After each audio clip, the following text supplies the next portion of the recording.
kasih pada Ibu Kepala yang telah memberikan waktu dan kesempatan bagi saya, calon guru penggerak Angkatan 8 Kabupaten Jembrana, untuk melakukan diseminasi terkait dengan apa yang saya peroleh selama pendidikan guru penggerak, khususnya modul 1.4, yaitu budaya positif.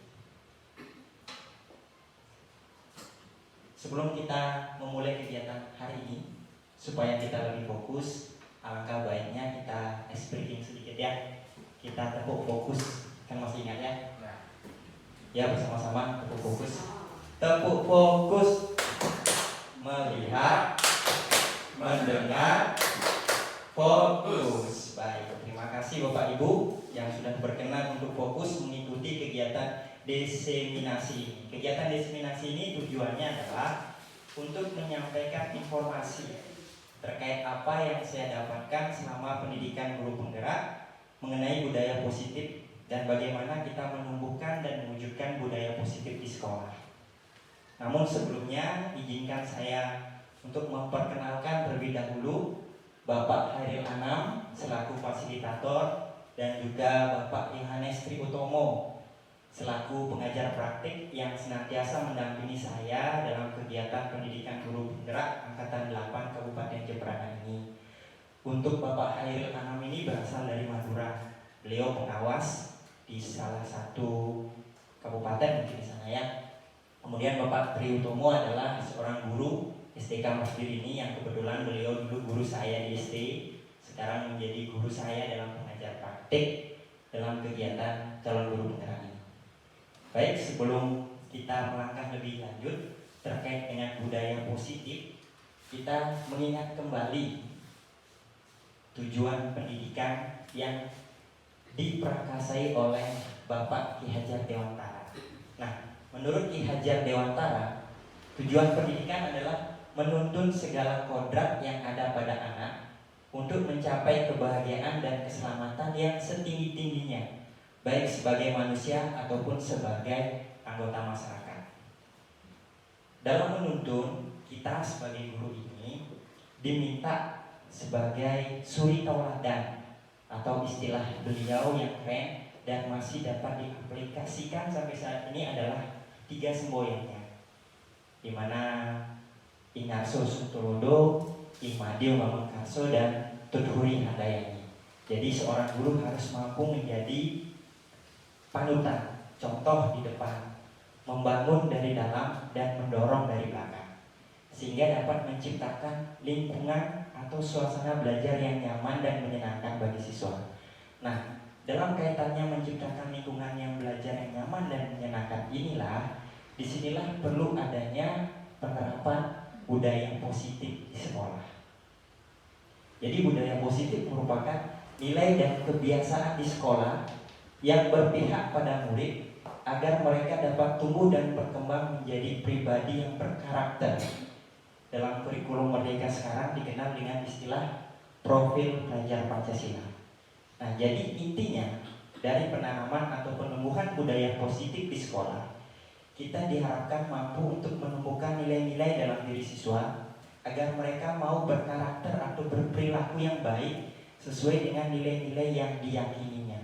Nah, nilai-nilai yang diyakini yang bersifat universal ini salah satunya itu berada pada profil pelajar Pancasila, seperti mandiri, gotong royong, beriman dan bertakwa, dan sebagainya yang ada pada ke-6 dimensi itu. Oleh karena itu, ada 7 konsep yang akan saya imbaskan terkait kegiatan diseminasi ini dalam penerapan budaya positif atau menumbuhkan budaya positif. Yang pertama adalah perubahan paradigma belajar. Kemudian ada disiplin positif, kebutuhan dasar manusia, motivasi perilaku manusia, posisi kontrol guru, keyakinan kelas, dan segitiga restitusi. Nah, bagaimana dan apa kedepannya kita bahas satu-satu. Dari yang pertama yaitu perubahan paradigma belajar. Seperti yang kita ketahui sekarang, bahwa pembelajaran harus dirancang berpihak pada murid. yaitu dapat mengakomodir semua kebutuhan anak. Istilahnya adalah pembelajaran yang berdiferensiasi, sehingga kita bisa memposisikan anak sesuai dengan bakat, minat, ataupun gaya belajarnya, sehingga anak mampu mewujudkan karakter anak yang sesuai dengan profil pelajar Pancasila. Itu paradigma belajar yang hari ini kita hadapi. Namun terjadi miskonsepsi terkait paradigma tersebut, di mana dalam teori kontrol bahwa ilusi guru dapat mengontrol murid, ilusi bahwa semua penguatan positif, efektif, dan bermanfaat, ilusi bahwa kritik dan membuat orang merasa bersalah dapat menguatkan karakter, dan ilusi bahwa orang dewasa memiliki hak untuk memaksa.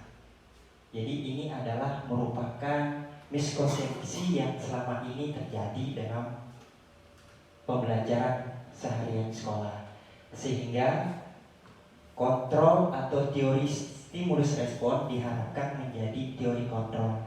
Jadi dalam stimulus respon, yaitu realitanya bahwa murid itu dalam teori kontrol adalah berbeda kebutuhannya. Tapi sebelumnya dalam teori stimulus respon bahwa dianggap realitanya murid adalah mempunyai kebutuhan yang sama. Kemudian setiap orang memiliki gambaran yang berbeda. Tapi dalam stimulus respon dikatakan semua orang melihat hal yang sama. Kita berusaha memahami pandangan orang lain tentang dunia. Semua berperilaku memiliki tujuan atau ada latar belakang di setiap tindakan yang dilakukan oleh murid. Terus hanya Anda yang bisa mengontrol diri Anda. Jadi kita tidak bisa mengontrol orang lain. Mungkin orang lain mau berperilaku sesuai dengan apa yang kita perintah karena mereka menghindari sesuatu yang tidak mereka inginkan. Nah, kita di sini ditanamkan untuk bisa menumbuhkan teori untuk mengontrol diri, sehingga kita bisa menumbuhkan sendiri motivasi kita untuk berperilaku dan bertindak. Kemudian Anda tidak bisa mengontrol orang lain. Kolaborasi dan konsensus menciptakan pilihan-pilihan baru. Dan pada teori kontrol itu model berpikir menang-menang. Tadi berarti tidak ada yang kalah, tidak ada yang salah.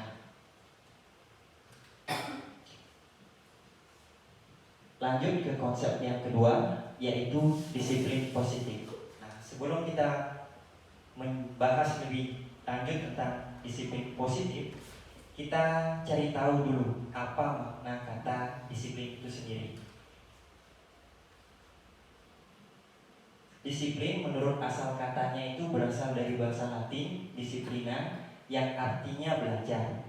Karena artinya belajar ini mengacu kepada disiplin diri, sehingga dengan disiplin akan membuat seseorang itu menggali potensinya untuk melakukan sesuatu berdasarkan nilai-nilai yang diyakini. Jadi nilai-nilai kebijakan universal, mungkin saling menghormati, menghargai, seperti itu. Tapi realita yang ada di lapangan adalah disiplin itu merupakan sesuatu yang dilakukan seseorang kepada orang lain untuk mendapatkan kepatuhan. Jadi tidak ada motivasi dari dalam sendiri, dari diri siswa untuk melakukan disiplin itu. Jadi cenderung siswa itu kita kaitkan disiplinnya dengan ketidaknyamanan atau hukuman, bukan dengan apa yang kita hargai dalam mencapai tujuan. Jadi orang cenderung disiplin itu karena takut akan akibat yang akan dia terima apabila tidak disiplin, bukan dari kesadarannya akan apa yang dia hargai atau yang dia yakini. Sehingga disiplin positif adalah salah satu cara yang dapat digunakan untuk menciptakan peserta didik yang memiliki kemampuan untuk mengontrol dan menguasai dirinya dengan bertindak sesuai dengan nilai-nilai yang dihargai atau diyakini, sehingga menumbuhkan kesadaran untuk bertanggung jawab tanpa adanya paksaan dari orang lain. Nah, adapun nilai-nilai yang diyakini itu merupakan nilai-nilai kebajikan universal atau bersifat positif.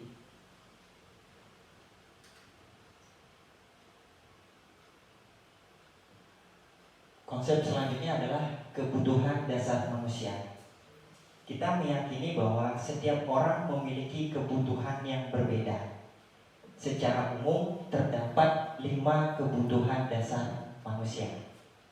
Yang pertama adalah kebutuhan akan bertahan hidup. Jadi setiap tindakan perilaku manusia yang dia lakukan itu cenderung dilakukan untuk bertahan hidup. Contohnya mungkin pada dunia fauna mungkin atau binatang seperti singa. Jadi dia hidup itu hanya untuk mencari mangsanya, makan supaya dia kenyang. Itu salah satunya adalah kebutuhan dasarnya, yaitu bertahan hidup. Manusia juga demikian, butuh makan, minum untuk bertahan hidup. Kemudian ada 2 adalah kasih sayang dan rasa diterima. Kemudian ada penguasaan, ada kebebasan, dan ada kesenangan. Nah, 5 kebutuhan dasar inilah yang mempengaruhi setiap individu untuk berperilaku. Bagi siswa dalam berperilaku di kelas maupun di luar kelas ataupun di lingkungan sekolah. Ini kebutuhan yang mendasari anak.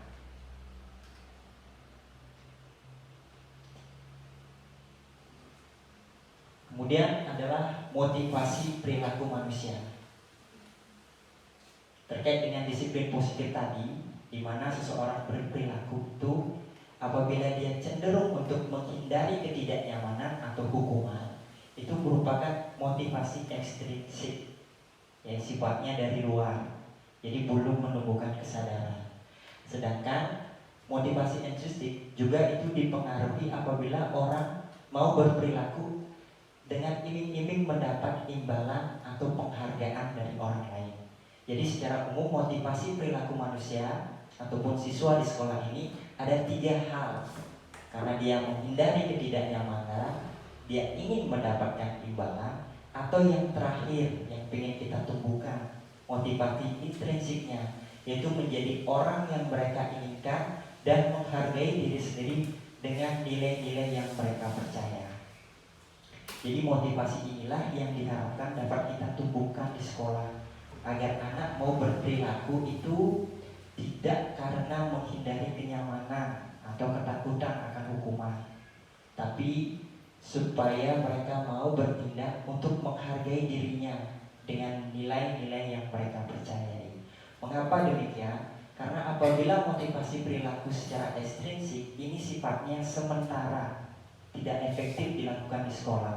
Sekarang mungkin terlihat perubahan, tapi jangka panjangnya anak akan kembali mengulang kesalahannya. Berbeda dengan menemukan motivasi intrinsik. Ya, nanti lebih jauh pada materi berikutnya akan kita bahas bagaimana ini motivasi intrinsik dapat kita tumbuhkan melalui restitusi.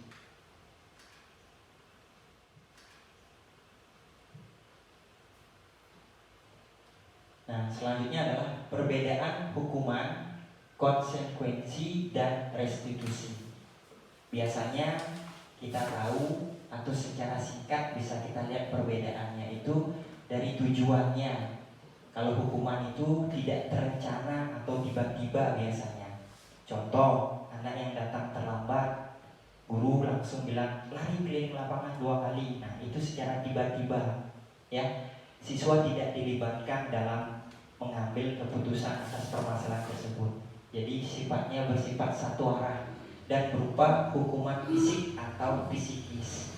Bisa juga verbal dengan nada suara tinggi. Misalkan ada murid saat kita menjelaskan di belakang lain-lain, tolak sana, tolak sini, terus kita menghartiknya, itu merupakan salah satu contoh hukuman bersifat verbal. Sedangkan konsekuensi ini berbeda sedikit dari hukuman. Konsekuensi ini disepakati sesuai dengan peraturan atau aturan yang ada di sekolah. Misalkan siswa tidak datang tepat waktu sehingga tidak bisa menyelesaikan piket. Nah, guru bertanya, kamu tahu kan konsekuensinya karena kamu terlambat dan tidak melaksanakan piket? Siswa menyadari bahwa dia terlambat dan dia menjawab, saya tahu Pak, saya jam istirahat akan piket sendiri. Nah, itu merupakan konsekuensi, sebab dan akibat dari apa yang telah dia lakukan. Di situ siswa tetap dibuat merasa tidak nyaman atau bersalah. Jadi dalam menjalankan konsekuensi ini, guru lebih bersifat sebagai memonitor siswa, ya, hanya melihat tingkah lakunya bagaimana, misalnya memantau lah. Kemudian yang ketiga adalah restitusi. Nah, inilah yang diharapkan.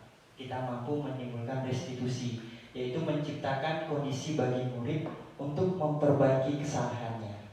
Di mana dalam proses memperbaiki kesalahan itu ada kegiatan kolaboratif antara guru dan siswa. Sehingga di situ ada kegiatan tukar pikiran atau tanya jawab yang mampu memantik diri siswa atau kesadarannya untuk mau bertanggung jawab dan memecahkan masalahnya.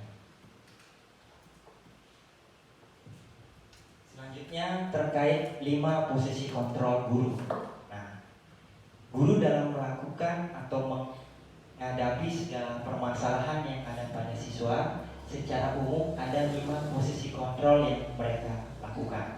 Mungkin dari kelima posisi ini secara tidak langsung dan tanpa kita sadari, kita sudah melakukannya di sekolah. Namun kita belum tahu cenderung dalam posisi kontrol yang mana. Yang pertama adalah posisi kontrol penghukum. Ini sudah jelas ya. Kalau seorang guru posisi kontrol penghukum, biasanya mengeluarkan suara yang keras, hukuman bersifat verbal, satu arah. Kalau pembuat merasa bersalah, ini membuat siswa merasa kecewa. Seperti Willy tahu tidak apa yang Willy lakukan itu membuat ibu bisa dimarah oleh kepala sekolah. Nah, hal-hal itu, kegiatan-kegiatan di mana anak melanggar terus dikaitkan perbuatan dia dengan apa yang akan terjadi pada gurunya, itu merupakan posisi kontrol pembuat merasa bersalah. Dalam posisi ini murid menjadi sifatnya apa ya? Dia sedikit kecewa, merasa kecewa karena telah melukai hati orang lain atau hati gurunya. Terus yang ketiga, posisi kontrol sebagai teman. Ini mungkin sering kita lakukan ya saat-saat jam istirahat. Namun posisi kontrol sebagai teman ini sangat riskan. Walaupun posisi kontrol dengan teman ini mudah mendapatkan perhatian dari murid, mudah mencari informasi dari murid, tapi bila posisi kontrol ini kebablasan, bahaya. Murid kurang mempunyai rasa hormat pada guru. Mungkin panggilnya dengan tidak hormat, dia bisa. Kemudian posisi kontrol sebagai pemantau. Nah, sebagai pemantau ini cenderung kita sebagai monitor tadi. Kita melihat gerak-gerik murid, terus kita kaitkan dengan aturan yang telah disepakati bersama murid. Jadi lebih ke sebab akibat dari apa yang telah dia lakukan. Nah, yang ingin dan harus kita bisa lakukan di sekolah adalah posisi kontrol sebagai manajer. Di mana dalam posisi kontrol sebagai manajer ini kita akan mengkondisikan anak untuk memecahkan sendiri permasalahannya melalui diskusi dengan pertanyaan-pertanyaan pemantik, sehingga anak mau atau sadar merubah kelakuannya sehingga mempunyai efek jangka panjang yang lebih lama daripada posisi-posisi kontrol guru yang lainnya. Supaya kita lebih paham terkait dengan posisi kontrol itu, di sini saya ada contoh kasus yang mungkin kita bisa bayangkan bersama-sama. Kasusnya adalah salah satu siswa kelas 4 tidak menggunakan dasi saat upacara bendera kelas 1. Nah, coba kita bayangkan sekarang bagaimana peran guru dalam masing-masing posisi kontrol untuk menghadapi masalah tersebut. Bila kita dalam posisi kontrol penghukum, apa yang akan kita lakukan? Pembuat merasa bersalah bagaimana? Dan yang terakhir, sebagai manajer bagaimana kira-kira?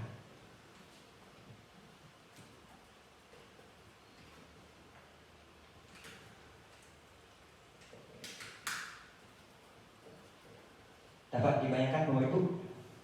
Mungkin yang paling gampang kita bayangkan yang posisi 1-2 dulu ya. Misalkan sebagai penghukum dan pembuat merasa bersalah.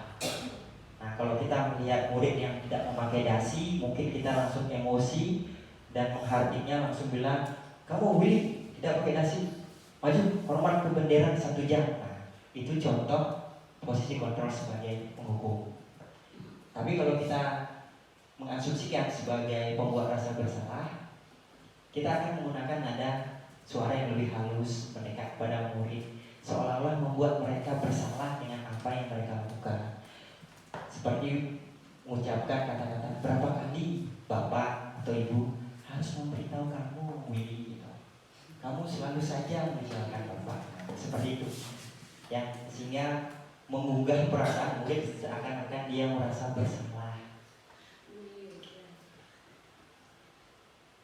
Selanjutnya, jika sebagai posisi teman, itu biasanya ada kata, ayo dong, bantu ibu, bantu bapak, ayo dong ikuti aturan sekolah, tolong bantu bapak ya, sekali ini aja.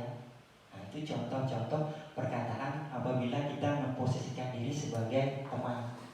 Ya sudah, tidak apa-apa, tidak pakai dasi. Lain kali jangan berbuat seperti ini ya, udah sana. Itu contoh posisi kontrol sebagai teman. Tapi biasanya jika menggunakan posisi kontrol sebagai teman ini, murid juga akan cenderung berperilaku mau menuruti guru yang mereka anggap sebagai teman saja. Kalau ada guru lain yang melakukan hal yang sama tapi mereka tidak menganggapnya sebagai teman, dia tidak akan mau melakukannya. Itu yang bahayanya. Kemudian sebagai pemantau. Nah, sebagai pemantau ini cenderung kepada data-data dan kegiatan keseharian siswa yang dipantau oleh guru itu. Misalnya kata-katanya seperti ini, kamu sudah melanggar aturan sekolah, kamu tahu konsekuensinya. Setelah upacara kamu beli dasi di koperasi sekolah ya, dan jangan diulangi lagi. Jadi ada konsekuensi yang harus diterima siswa akibat dia melanggar aturan itu. Yang terakhir adalah posisi kontrol sebagai manajer. Ini yang diharapkan. Jadi dari 5 posisi kontrol itu, kita diharapkan atau yang paling ideal di sekolah adalah guru sebagai posisi kontrolnya manajer. Karena ada kegiatan kolaboratif. Apakah kamu tahu kesalahanmu? Di situ merupakan salah satu contoh pertanyaan pematik yang dapat membangun motivasi siswa untuk mau menyadari kesalahannya, untuk berusaha memperbaikinya, dan solusinya juga berasal dari siswa itu sendiri. Sehingga siswa menjadi lebih bermakna dan tidak mengulangi kesalahannya. Kira-kira bagaimana kamu akan memperbaiki masalah ini? Nah, jadi kita mengembalikan kembali kepada siswa bagaimana solusinya dalam menghadapi permasalahannya.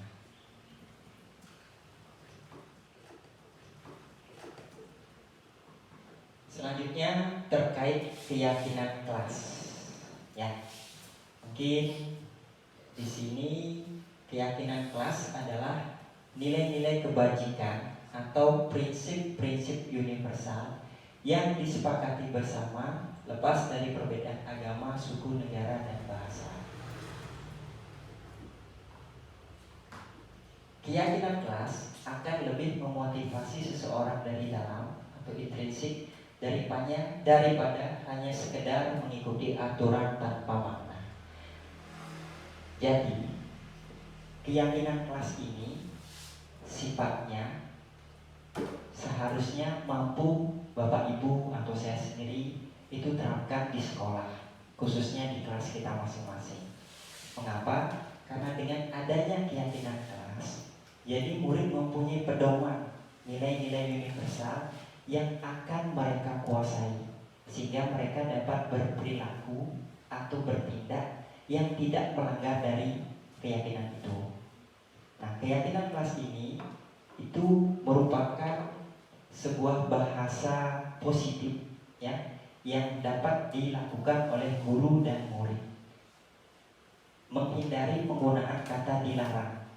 Nah, biasanya keyakinan kelas ini kita ambil dari peraturan atau aturan-aturan yang ada di sekolah, tata tertib yang ada di sekolah. Kemudian kita pilih dan kita rubah menjadi kalimat positif, tidak usah banyak, 3-8 yang tergantung, sehingga murid mempunyai pedoman dalam berperilaku di kelas. Biasanya kegiatan kelas itu kita buat di awal sebelum kegiatan pembelajaran. Selama 1 semester baru ini, kita di awal kita membuat keyakinan kelas. Nah, dalam pembuatan keyakinan kelas ada beberapa hal yang harus diperhatikan. Yang pertama, keyakinan kelas ini bersifat lebih abstrak daripada peraturan yang lebih rinci dan konkret. Jadi abstrak yang contoh di kelas 4 misalkan, kemarin saya sudah praktek melakukan keyakinan kelas. Di situ saya menanyakan pada siswa, karena adanya kolaborasi, hal-hal apa yang aturan-aturan apa yang kalian tahu yang ada di sekolah. Kita kaitkan ke sana. Salah satu siswa menjawab, tidak boleh terlambat Pak. Nah, itu contoh aturan. Dari kata tidak boleh terlambat, kita rubah menjadi keyakinan kelas yang lebih bersifat abstrak dengan kata-kata yang positif. Jadi guru dan siswa datang tepat waktu. Dirubah seperti itu. Tidak lagi menggunakan kata tidak boleh datang terlambat. Jadi kita rubah, kita kaitkan dengan kalimat-kalimat positif supaya gampang dimengerti untuk anak SD ya, dan mudah juga untuk dilakukan. Keyakinan kelas sebaiknya sesuatu yang dapat diterapkan di lingkungan tersebut. Jadi harus sesuai dengan kondisi kelas kita. Makanya sebelum membuat keyakinan kelas, kita bertanya kepada murid dulu, kita kaitkan aturan-aturan apa yang mereka inginkan yang ada di kelas tersebut, atau kelas impian apa yang mereka inginkan, sehingga lingkungan belajar mereka menjadi menyenangkan dan nyaman. Dari aturan-aturan itu kita pilih, kita kelompokkan, kita rubah menjadi sebuah kalimat positif yang mengandung nilai-nilai kebijakan. Misalkan tidak membuat PR, baru mengumpulkan tugas. Nah, kita bisa rubah keyakinannya menjadi bertanggung jawab atau saling bertanggung jawab akan tugas-tugas. Jadi tidak hanya siswa, gurunya juga harus bertanggung jawab. Jadi keyakinan kelas itu fungsinya tidak hanya untuk pedoman bagi siswa dalam bertindak, tapi juga bagi guru akan melakukan hal yang sama. Baru dalam membuat keyakinan kelas, tentunya kita harus melibatkan semua warga kelas, sehingga mereka berkontribusi dalam melakukan curah pendapat. Jadi mengakomodir semua kebutuhannya, tidak semena-mena, tidak keinginan gurunya saja, tapi kita dengar juga keinginan siswanya seperti apa, baru kita rubah menjadi kalimat positif. Kemudian bersedia meninjau kembali keyakinan kelas dari waktu ke waktu. Itu bentuk evaluasi atau refleksi dari kegiatan yang telah dilakukan. Dan biasanya setelah membuat keyakinan kelas, jangan lupa untuk meminta kesediaan murid dan guru untuk menandatangani kontrak keyakinan kelas itu, agar ada ikatan yang pasti, sehingga ada rasa memiliki akan keyakinan kelas itu. Apabila melanggar, kita bisa kaitkan dengan kegiatan restitusi tadi. Kalau murid kelas 1 mungkin belum bisa datangan, kita bisa pakai cap jempol ya, seperti itu.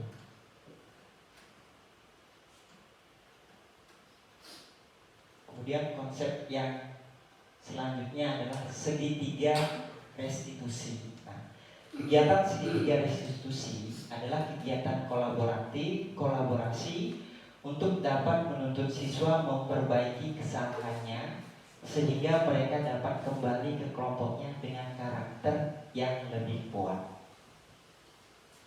Jadi dalam menggunakan posisi kontrol sebagai manajer, seorang guru menggunakan pendekatan segitiga restitusi untuk menangani masalah yang dihadapi oleh siswa. Dalam segitiga restitusi ini ada 3 tahap yang harus diikuti. Tahap yang pertama adalah menstabilkan identitas, kemudian validasi tindakan yang salah, dan menanyakan keyakinan. Nah, makanya di awal kita harus membuat keyakinan kelas, karena dalam setiap menghadapi masalah, memecahkan masalah menggunakan posisi kontrol sebagai manajer, kita menggunakan pendekatan segitiga restitusi untuk memecahkannya, di mana pada tahap yang terakhir kita menanyakan keyakinan. Jadi kita kembalikan kembali ke siswa keyakinan apa yang telah ia langgar dari tindakan tersebut, sehingga dari keyakinan yang telah disepakati di awal, siswa akan menumbuhkan motivasi dan dirinya untuk memecahkan permasalahan tersebut. Nah, dalam tahap menstabilkan ini berdasarkan prinsip membuat kesalahan adalah bagian dari proses pembelajaran ya. Jadi murid itu membuat kesalahan adalah proses pembelajaran. Nah, dalam kegiatan menstabilkan identitas, guru dapat mengutarakan pertanyaan-pertanyaan seperti ini yang intinya dapat membuat identitas siswa menjadi stabil. Dengan kata berbuat salah itu wajar. Tidak ada manusia yang sempurna. Bapak juga pernah melakukan kesalahan. Bapak tidak mencari siapa yang salah. Bapak ingin mencari solusi dari masalah ini. Kamu berhak merasa begitu. Itu contoh-contoh kalimat yang bisa kita utarakan dalam menstabilkan siswa. Kemudian tahap yang kedua adalah validasi tindakan yang salah. Validasi tindakan yang salah ini berdasarkan pada prinsip setiap tindakan merupakan upaya untuk memenuhi kebutuhan. Seperti di awal tadi saya jelaskan bahwa perilaku siswa atau manusia secara umum itu dipengaruhi oleh kebutuhan dasarnya. Ada 5 kebutuhan dasar. Nah, jadi siswa melakukan kesalahan atau mencari perhatian di sekolah, di kelas ataupun di luar itu karena upaya mereka untuk memenuhi kebutuhannya. Kalau kebutuhan kelima itu telah terpenuhi, saya rasa siswa tidak akan melakukan kesalahan. Kalau salah satu kebutuhannya belum terpenuhi, pasti dia akan mencari cara agar kebutuhan itu terpenuhi. Inilah merupakan validasi tindakan yang salah. Kita dapat menanyakan, kamu pasti mempunyai alasan mengapa melakukan itu.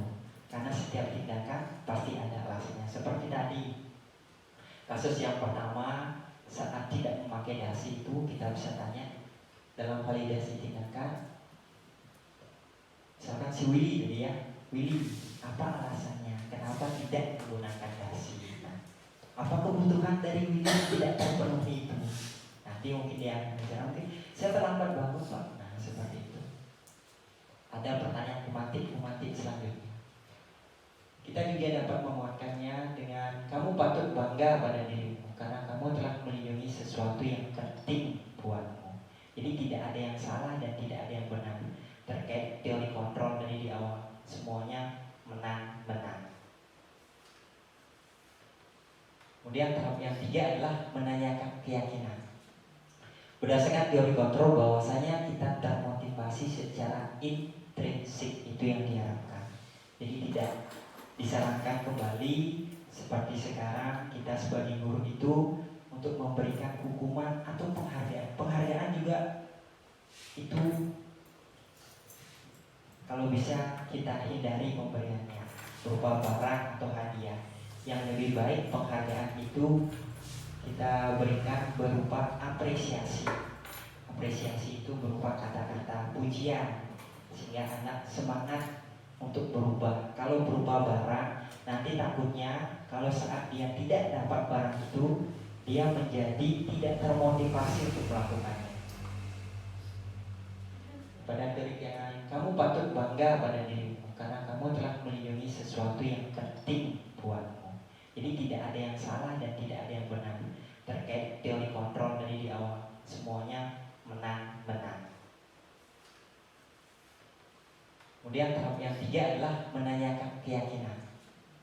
Berdasarkan teori kontrol bahwasanya kita termotivasi secara intrinsik, itu yang diharapkan. Jadi tidak disarankan kembali seperti sekarang kita sebagai guru itu untuk memberikan hukuman atau penghargaan. Penghargaan juga itu kalau bisa kita hindari pemberiannya berupa barang atau hadiah. Yang lebih baik penghargaan itu kita berikan berupa apresiasi. Apresiasi itu berupa kata-kata pujian sehingga anak semangat untuk berubah. Kalau berupa barang, nanti takutnya kalau saat dia tidak dapat barang itu, dia menjadi tidak termotivasi untuk melakukannya. Pada teori keyakinan yang terakhir ini, kita dapat menanyakan kata-kata, apa keyakinan kelas kita?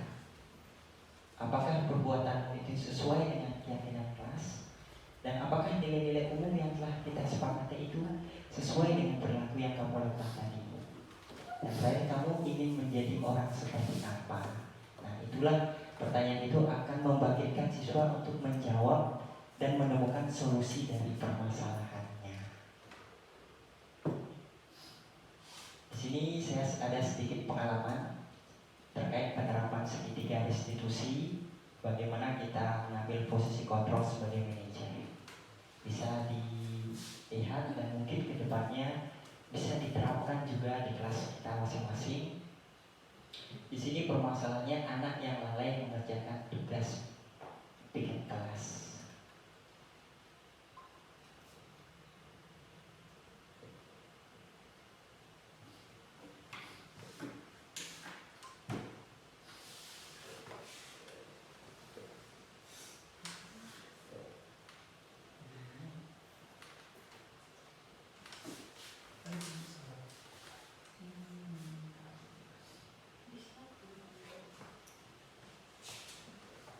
Suaranya tidak terdengar.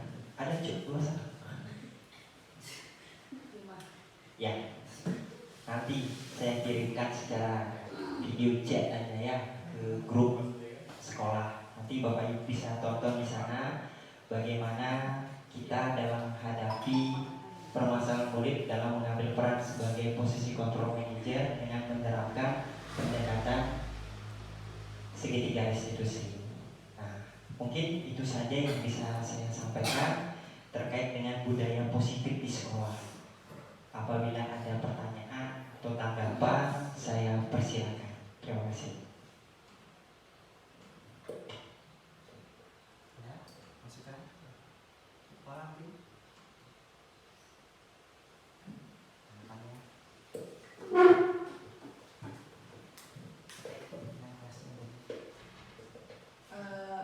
Baik, terima kasih Pak Stefan ya. Dari pemaparan Pak Stefan tentang bagaimana cara penumbuhan disiplin positif di sekolah, dan juga Bapak Ibu juga sudah menyimak sendiri bagaimana pemaparan terkait Pak Stefan membuat keyakinan kelas di kelas yang diampu seperti itu.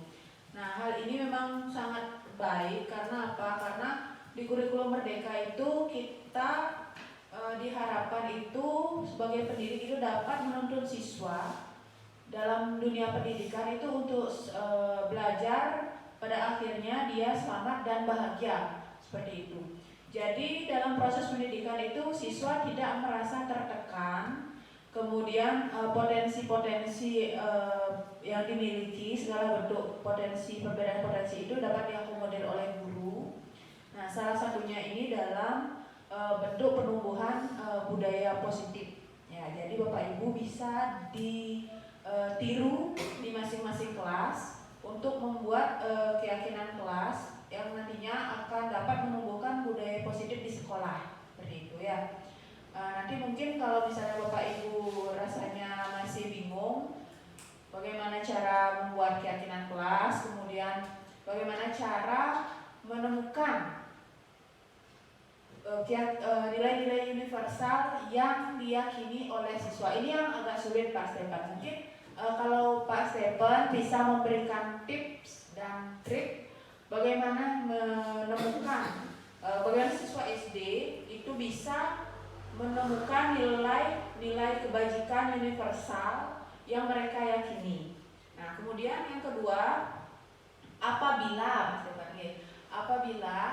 nanti karena Pak Stefan ini adalah guru penggerak di mana nanti akan menggerakkan guru-guru lainnya. Apabila Pak Stefan membuat suatu keyakinan dalam bentuk keyakinan sekolah. Nah, keyakinan sekolah, bagaimana cara Bapak untuk menumbuhkan kesadaran akan nilai-nilai positif yang dimiliki dari masing-masing guru dengan karakter yang berbeda. Mungkin seperti itu. Ya. Terima kasih. Baik, terima kasih Bu. Pertama, soal yang pertama dulu ya. Kita bahas bersama terkait dengan keyakinan kelas, bagaimana tips dan triknya dalam membuat keyakinan kelas. Tentunya untuk anak jenjang sekolah dasar ini agak susah untuk menemukan nilai-nilai yang diyakininya atau kebijakan-kebijakan universal yang mereka yakini.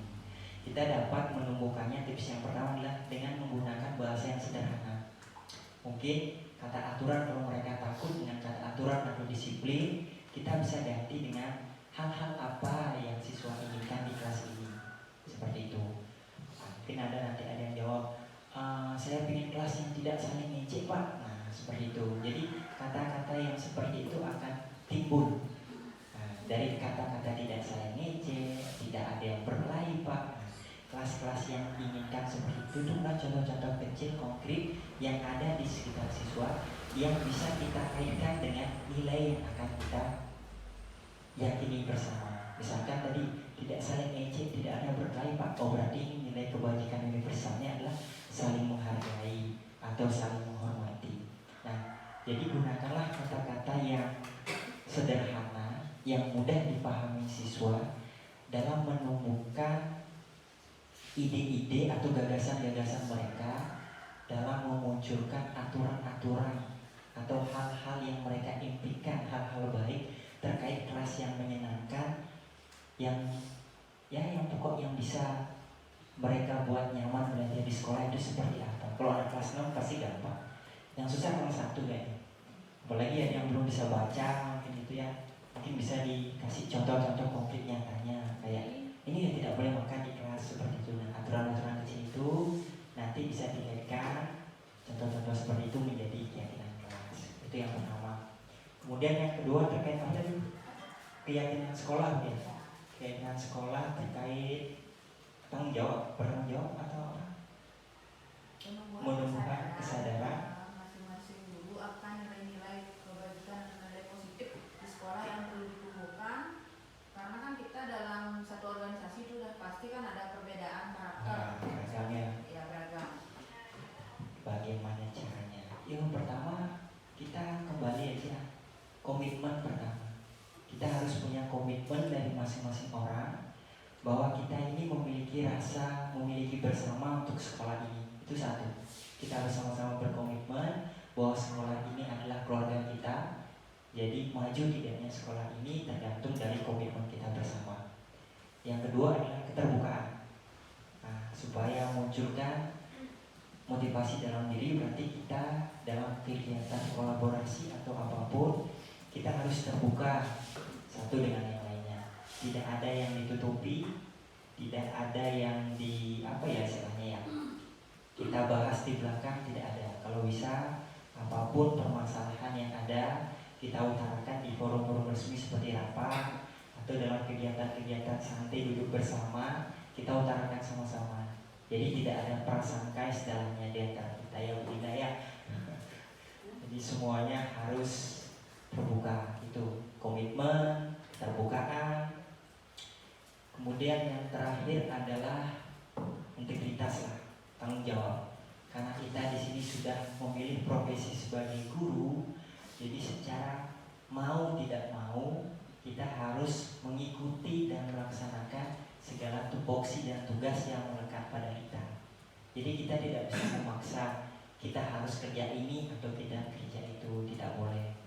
Jadi kita harus benar-benar meyakini panggilan hidup kita sebagai guru. Jadi kita harus berintegritas, mau tidak mau.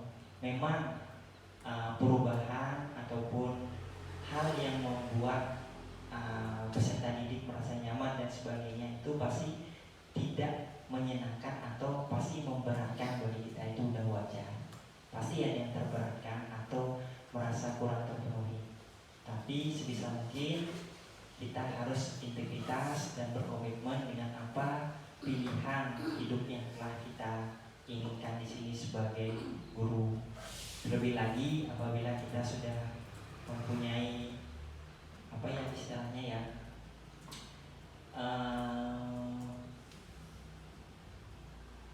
tugas kedinasan yang secara resmi ya, kan kita mempunyai hal lebih dari yang lain mungkin yang belum memiliki.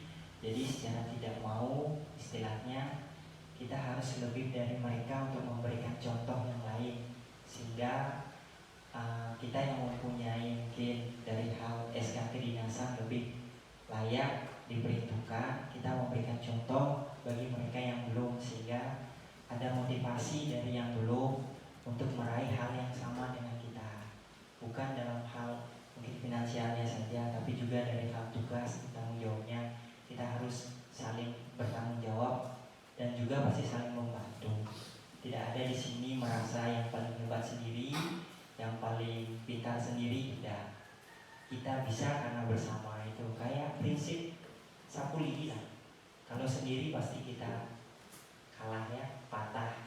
Tapi kalau kita rame-rame kayak gitu, kita akan kuat dan bisa menjalani semuanya.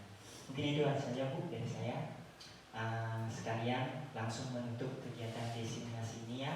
Terima kasih atas perhatiannya, waktu yang telah diberikan oleh Bapak Ibu. Semoga apa yang saya sampaikan, saya informasikan ini dapat berguna bagi kita bersama, terutama berguna untuk mengkondisikan lingkungan belajar yang menyenangkan bagi siswa, sehingga SD 2 Batu Agung ini bisa lebih baik dari tahun-tahun sebelumnya. Itu saja, saya tutup dengan para Santi. Om Santi Santi Santi Om. Selamat siang, salam sejahtera, salam bahagia.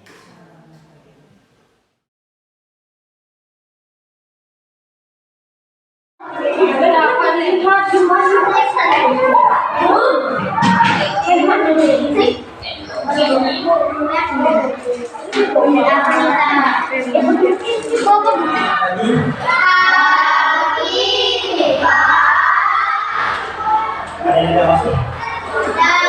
Berapa orang? Baik, sebelum kita memulai kegiatan ini, mari kita berikan kepala sejenak. Kita berdoa menurut agama dan kepercayaan kita masing-masing, agar apa yang akan kita bahas hari ini dapat kita capai dengan baik. Berdoa dimulai.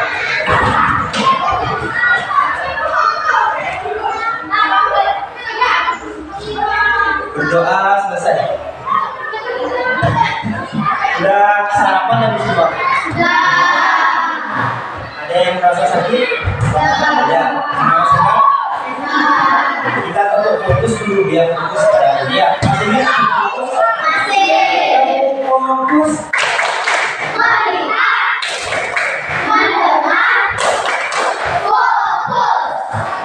Kalau di sekolah nih aturannya apa? Kalau di jalan raya, ya. Kalau di sekolah nih aturannya apa? Saya nggak tahu. Tiap pagi kamu lakukan itu banyak. Contoh menyelesaikan, atau yang kamu pakai sekarang ini apa namanya? Enggak, yang kamu pakai seragam. Boleh nggak pakai seragam di sekolah? Nggak boleh. Itu contoh aturan. Aturan itu istilahnya adalah tata tertib. Nah, kalau di aturan jalan raya pakai helm, bawa SIM. Kalau jalan di papan. Cari tempat yang kosong.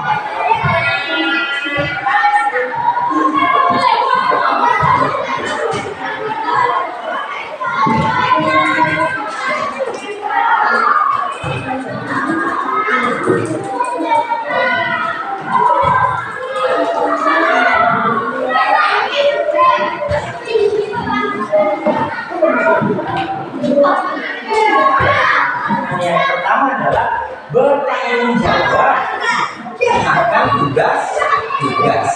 Ya, tugas banyak, tidak hanya dalam piket, tapi juga dalam PR, tapi juga dalam kegiatan bakti. Kalau disuruh bawa ibu, disuruh bawa ibu, disuruh buat PR, buat. Yuk sambung yang lain langsung. Sambung yang lain.